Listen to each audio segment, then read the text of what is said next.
Kanina sa pasimula ng ating pagdiriwang, pinaalaala sa atin na pumapasok na tayo ngayon sa mga mahal na araw. Mga mahal na araw. Kung mapansin po ninyo ay kakaiba ang ating pagdiriwang sapagkat dalawa po ang ating narinig na ebanghelyo.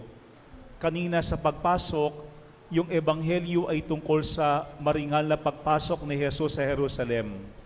Nang mga tao ay naglatag ng kanilang mga saplot at kanilang winawaygay-waygay ang kanilang mga dalang palaspas habang kanilang sumisigaw na papuri sa anak ni David.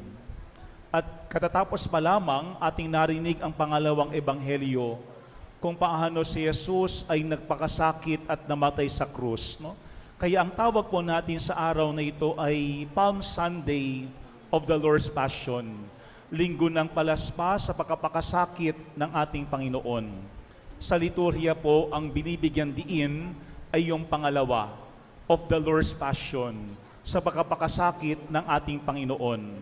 Hindi yung palaspas. No, bakit? Sapagkat sa buong linggong ito ng mga mahal na araw, ipapaunawa sa atin ang pagkapakasakit ng ating Panginoon kung gaano tayo kamahal ng Diyos. At sa isang banda, ano ba ang kanyang ibinigay para lamang tayo magtamasa ng buhay na walang hanggan?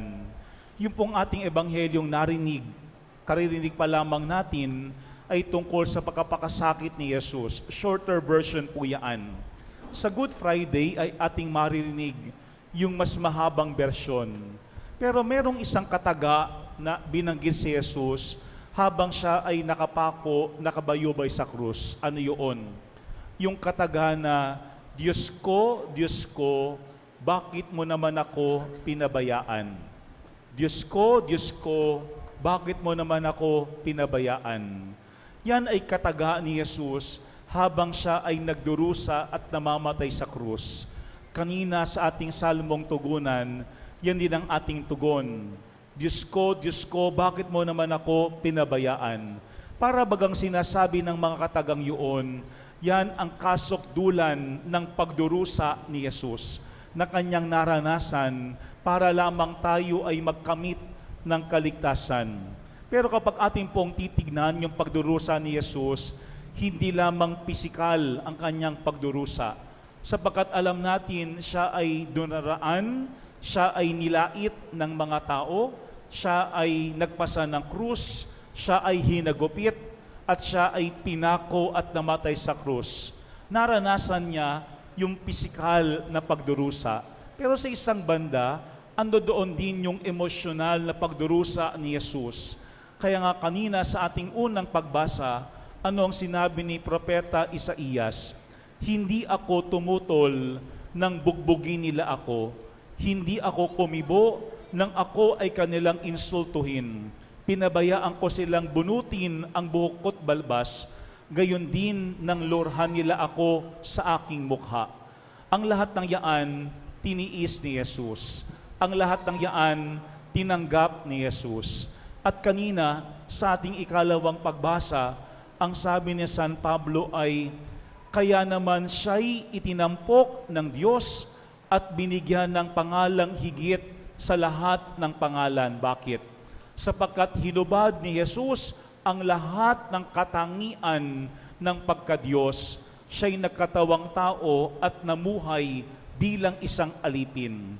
Kaya nga sa krus po ni Jesus, mga kapatid, ating pwedeng makita yung kanyang pagdurusa hindi lamang ng katawan, kung hindi yung kanyang pagdurusa ng kalooban. Pero bakit ba ang lahat ng ito tinanggap ni Jesus? Bakit ba ang lahat ng ito ay niyakap ni Jesus? Para lamang tayo ay makaramdam sa mga mahal na araw kung gaano tayo kamahal ng Diyos.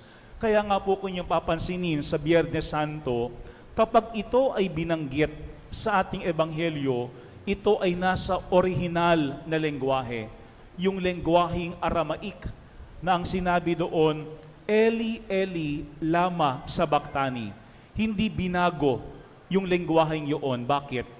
Para kung ano ang salita ni Jesus, ano ang lengguwahe ni Jesus, yun ang marinig natin. Yun ang maramdaman natin. Kaya nga mga kabatid, yan ang paalaala sa atin.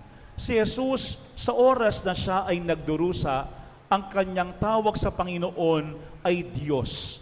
Diyos ko, bakit mo naman ako pinabayaan? Kakaiba, bakit? Sapagkat yung salitang Diyos ay very generic, very common na tawag ng mga tao sa Panginoon. At kung ating pong maalaala, si Jesus ang nagturo sa atin na kapag tayo ay magdarasal, ang ating itawag sa Diyos, sa ating Panginoon ay ano? Ama. Kaya Ama lagi ang tawag ni Jesus sa ating Panginoon. Pero nung oras na siya ay nagdurusa, ang kanyang sabi ay, Diyos ko. Hindi niya sinabi na, Ama, bakit mo naman ako pinabayaan? Ganoon ang sakit at hirap na naranasan po ni Jesus nung siya ay nakabayubay sa krus. Pero yung salitang pinabayaan ay napakalalim. Pag sinasabi nating pinabayaan, ando doon yung pakiramdam na parang nag-iisa. Pag sinabi nating pinabayaan, ando doon yung pakiramdam na tayo ay kinalimutan, na tayo ay hindi pinahalagahan. Pero mga kabatid, nung binanggit ni Jesus ang katagana, Diyos ko, bakit mo ako pinabayaan? Isang bagay ang napakalinaw, ano yun? Kahit sa krus, kahit sa kamatayan, ganoon kalapit ang Panginoon kay Jesus. Kasi kung hindi malapit ang Panginoon kay Jesus, hindi siya tatawag sa Diyos. Hindi siya sisigaw sa Diyos. No? Kaya nga sinasabi natin minsan, kapag yung tao ay wala doon, para tayo nagsasalita sa hangin, para tayong kumakausap sa hangin. Pero hindi si Jesus. Kahit siya ay puno ng hapis at dusa sa krus, kanya pa rin naramdaman, ganoon kalapit ang Panginoon sa kanyang buhay. Mga kabatid, yan po ang mga mahal na araw. Ang mahal na araw ay hindi lamang pagwagayway ng ating palaspas. Ang mga mahal na araw ay hindi lamang pagpasan ng krus. Ang mahal na araw ay hindi lamang pag-aayuno sa pagkain ng karne. Ang mga mahal na araw ay hindi lamang estasyon ng krus. Ang mahal na araw ay pagmulat sa ating mga kalooban kung gaano tayo kamahal ng Diyos, kung paano ang Panginoon ay hindi nagpapabaya sa atin anuman ang ating karanasan sa buhay. Kaya nga ano po ang hamon sa atin ng mga mahal na araw na ito? Imulat natin ang ating mga mata, buksan natin yung ating kalooban. Meron bang kasapi ng ating pamilya? Meron bang miyembro ng ating pamayanan ng kanilang pakiramdam sila ay nag-iisa? Yung sila ay pinabayaan, yung sila ay hindi napahalagahan, yung sila ay tinalikuran.